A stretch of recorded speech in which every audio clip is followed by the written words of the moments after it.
Le Saint-Quentin de Julien Mahé réalise une des meilleures saisons pour un promu dans l'histoire de la LNB, avec une qualification en play-off à la clé, avec un style bien particulier et les moyens du bord. Dernier budget de Betclic Elite, n'ayant pas pu s'offrir de gros joueurs d'attaque, il s'appuie sur des jeunes français et leur qualité en gardant l'ossature de la montée. Car ils sont avant-dernière attaque cette année, et pire pourcentage au tir de la ligue. Ce qui est difficile à croire quand on voit leur classement. Mais en attaque, ils jouent bien ensemble, ils tentent de garder la balle, c'est la deuxième équipe qui perd le moins le ballon, ils essaient de jouer patiemment et de trouver des bons tirs, et ils font ce qu'ils peuvent avec ce qu'ils ont. Mais là où ils font surtout la différence, c'est bien en défense. C'est ça l'ADN de l'équipe. Ils sont 4e de la ligue, 3e meilleur au rebond défensif. Ça ressemble un petit peu à Paris qu'on avait déjà décrypté dans une vidéo précédente, avec des steps, mais avec moins d'agressivité, notamment tout terrain, avec une vraie idée de venir protéger le cercle, protéger énormément la raquette en contenant le plus possible. Et quand on voit tous les joueurs, il y a des vraies qualités en commun, c'est qu'ils sont tous costauds, vite, et des gros défenseurs de 1 contre 1 capables de tenir leur duel. C'est ce qui les unit, et on va voir que c'est hyper carré ce qu'ils font, tout est bien huilé et qui défendent à la perfection. Quand on vous dit que c'est carré, que c'est rythmé comme une partition de musique, vous allez voir que tout le monde sait ce qu'ils doivent faire sur ces écrans au milieu et sur ces steps. Vous allez voir, il va sortir ici, rester tant que le joueur est agressif, l'empêcher d'attaquer sur la main droite parce qu'on veut couper son agressivité main droite pour ensuite revenir. Le défenseur du porteur de balle qui va rester actif, pas forcément se jeter puisqu'il a son grand qui est déjà en train de mettre la pression, il va essayer de couvrir la ligne de passe et à l'opposé, sous le cercle, on va venir rentrer pour protéger la raquette et laisser les passes à l'opposé pour ouvrir des tirs à 3 points. On veut essayer de protéger la raquette le plus possible. Et on va voir cette situation où il y a vraiment une idée de sortir vite, dès qu'on voit qu'il n'est pas agressif, revenir en arrière, là son grand revient poser un écran, il ressort, et ensuite il y a des rotations, et on essaie de ne pas changer extérieur-intérieur dans les rotations. Et ça c'est intéressant. On va revenir en arrière pour voir la séquence en entier. Vous allez voir qu'il va sortir fort. Dès qu'il voit qu'il n'est pas agressif, il revient, on le reprend, et donc il n'y a eu aucun avantage. Il est revenu protéger la raquette, donc il n'est pas. Maintenant, son grand vient poser l'écran, donc il va se jeter, rester, attendre qu'il arrête le dribble pour venir repartir. On a le poste 4 sous le cercle qui va venir couvrir pour protéger la raquette. Et ici, vous allez voir que l'extérieur vient couvrir la coupe. Dès qu'il voit que le grand est revenu et qu'ils vont pouvoir changer entre grands, il va pouvoir revenir sur l'extérieur pour empêcher la passe. Comme ça, on ne change pas. Alors tous les grands sont assez vite, assez mobiles, mais on va voir que ça arrive de se faire passer, mais en allant loin, donc ce qui fait que dans le short roll, on reçoit la balle loin du cercle, ça laisse le temps d'avoir la rotation, et la rotation à l'opposé, et on se retrouve avec des tirs difficiles après dribble, des flotteurs, c'est ce genre de tir qu'on veut laisser. Ici on va voir une autre action où il va sortir, le faire reculer, il va revenir ensuite, dès qu'il voit que son petit n'est pas en train de revenir, il se retourne pour essayer de toucher la balle, et dans les aides, il y a également l'aide de l'aide qui est toujours présente ici. Le joueur de l'attaquant dans le coin qui vient, même avant la ligne du smile, potentiellement prendre une faute offensive, et la rotation à l'opposé du 2 contre 1, prêt à intervenir s'il y a besoin. Et c'est lui qui vient voler le ballon. C'est toujours la même mécanique, bien huilée, l'écran, on sort, on le fait reculer, on essaie de couper la ligne de passe, la rotation et la rotation de la rotation pour essayer de donner les tirs les plus difficiles possibles. Alors on va revoir la même situation, passe dans le roll, au contact, on a anticipé, on va tellement chercher haut, on protège tellement la raquette que on va venir intervenir haut pour empêcher de se retourner et d'avoir un accès facile au cercle. On a la rotation de la rotation qui pour le coup ici ils vont être obligés de changer. Notre grand qui était sur le step, qui en l'occurrence ici est loin, donc il va venir faire le close out sur le joueur extérieur, l'empêcher de tirer à 3 points, le faire réattaquer, encore un close-out. Vous voyez qu'on est en train de paquer la raquette, on se jette sur eux pour essayer de les faire réattaquer là où il y a tout le monde et les obliger à prendre ce tir après dribble qui sont, on le sait, les tirs à plus bas pourcentage dans le basket actuel. Même quand on laisse les pocket pass comme ça, regardez comment on aide tôt, vite, haut et qu'on est déjà vite dans la rotation sur la coupe et qu'on laisse le tir ici à 3 points qui est souvent le joueur qu'on a décidé nous et le joueur qu'on a envie de laisser tirer.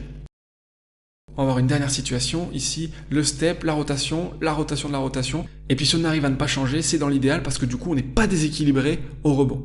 Là on vous a mis plusieurs situations où les attaques vont décider de donner la balle au short roll et vous allez voir les rotations qui vont se faire très très vite, comme c'est le cas ici. Mais ensuite, on revient dès que le joueur n'est pas agressif pour ne pas avoir besoin de changer.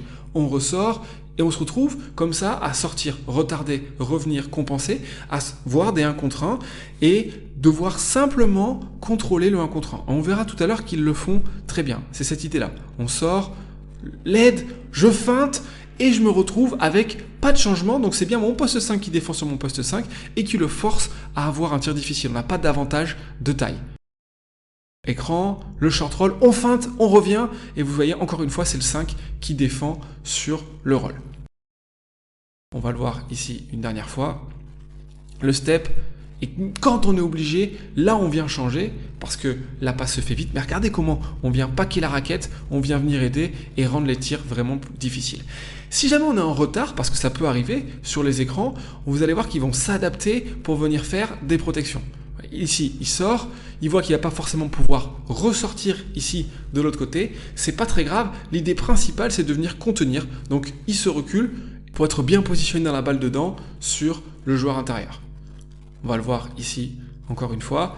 Il va sortir, il n'est pas agressif, c'est un joueur sur la main gauche qui est moins dangereux. On peut se reculer, protéger. L'idée, c'est le faire reculer sur le step ou simplement pouvoir le faire avancer sur la protection. C'est pas très grave, toujours dans cette idée principale de contrôler la raquette. Et dans les cas de fin de possession, ils n'ont pas peur non plus de venir switcher quand il reste 6 secondes, comme c'est le cas ici. On vient switcher, agressif, et on force à attaquer, toujours dans la même idée de forcer l'attaquant à prendre des tirs après dribble, les tirs avec la plus basse efficacité dans le basket.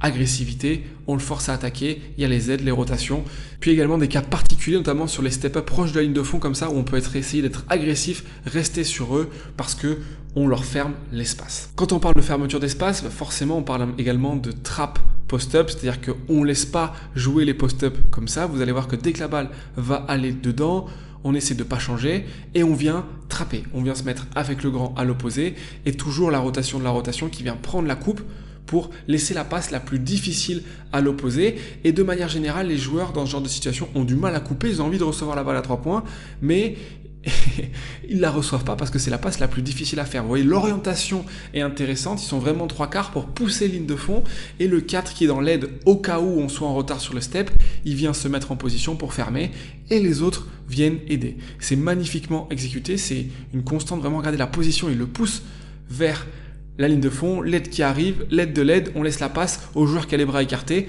mais qui est inatteignable parce qu'il est trop loin et il ne vient pas présenter de solution. On va avoir une dernière situation avec Moti Younas. Ici, on voit la prise de position. Ici, il passe la balle directement parce qu'il sait que la trappe arrive, mais ils sont tellement dans la raquette qu'ils vont réussir à voler le ballon. Et puis on l'a dit, une des vraies constantes, c'est qu'ils ont pris énormément de défenseurs, de joueurs qui sont capables de tenir les 1 contre 1, de tenir leur duel. Parce qu'au final, quand on arrive à bien protéger le cercle, à sortir, à les faire reculer et qu'ils ne trouvent rien, et bien ils se retrouvent obligés à jouer des 1 contre 1. Et dans ces cas-là, il faut réussir à le tenir. Que ce soit les extérieurs ou les intérieurs, ils sont vite, ils sont costauds, ils poussent et ils arrivent à pas forcément mettre de la surpression, parce que c'est ça qui est intéressant, ils sont organisés dans les aides, donc ils pourraient se jeter pour ensuite forcer à driver dans les aides. Mais il n'y a pas cette idée-là de surpression. On ne prend pas de risque de se faire battre pour rien et de devoir donner de l'aide quand il n'y en a pas besoin. On va venir contrôler simplement juste ce qu'il faut pour, une fois qu'on a réussi à empêcher l'attaque de réussir à faire ce qu'elle voulait, et ben les laisser faire des gris-gris, attaquer avec le contact, pas forcément se faire battre aux 3 points, les tenir, qu'ils soient au contact de façon à ce que même les lay-ups soient des choses compliquées et soient difficiles à réaliser. Même quand ils sont passés, ici, on vient donner un petit peu d'aide, on vient compenser et ensuite on se retrouve obligé à faire 1 contre 1, passe à toi, à moi, à toi, à moi, pour trouver les tirs après dribble qui sont encore une fois les plus difficiles. Et puis pour terminer, on va vous montrer quelques images de leur défense sur touche, parce qu'ils font des choses qui ressemblent ou qui sont de la match-up, avec l'idée de garder les petits le plus haut possible, de les faire changer entre eux et que les grands puissent également s'interchanger les joueurs de façon à ce qu'il n'y ait aucune passe facile, qu'on force la passe loin, la passe de sécurité, pour n'avoir aucun danger, ne pas prendre de panier sur ces touches-là. Et ensuite, quand la balle arrive, on va pouvoir se retrouver en fin de possession, changer, mettre la pression, et c'est toujours les mêmes principes. On va voir aussi, même chose, il y a un écran dans le dos. Sur cet écran dans le dos, mon joueur coupe. Donc dans ce cas-là, le joueur qui défend la remise en jeu va le prendre. On vient changer, c'est le petit qui défend sur le porteur de balle. Il a été tout seul pendant quelques secondes, mais ça nous importe peu, puisque de toute façon, il ne peut pas tirer. Et puis ensuite, on vient tenir les duels pour laisser des tirs difficiles à l'adversaire. Et en attaque alors, on va vous montrer quelques images simplement pour pouvoir vous aider à vous représenter, notamment le fait qu'il y ait beaucoup de Spanish. C'est ce genre d'écran-là qu'ils utilisent beaucoup avec l'écran et on vient poser un backpick sur le défenseur du grand, ce qui permet d'attaquer avec de la vitesse pour le porteur de balle, ou si jamais il est en retard ou qu'il vienne aider trop, pouvoir obtenir le tir.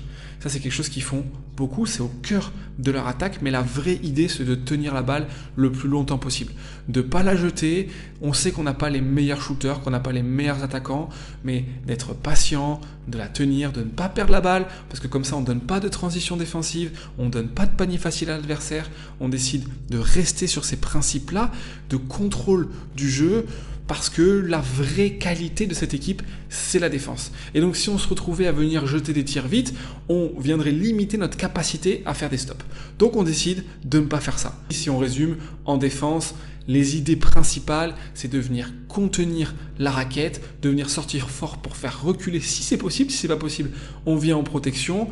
Si la passe arrive dans le short roll, on va être en capacité de feinter, mais de ne pas changer pour pouvoir revenir avec l'aide de l'aide qui vient empêcher la passe dans la coupe pour laisser la passe dans son dos au short roll qui est difficile. Pour un tir à 45, on se retrouve avec soit des tirs après dribble, notamment parce qu'ils défendent très bien le 1 contre 1, soit les tirs à 3 points, des joueurs qui sont décidés de laisser tirer. Merci à vous de nous avoir suivis, on se retrouve très bientôt pour une nouvelle analyse. Ciao ciao.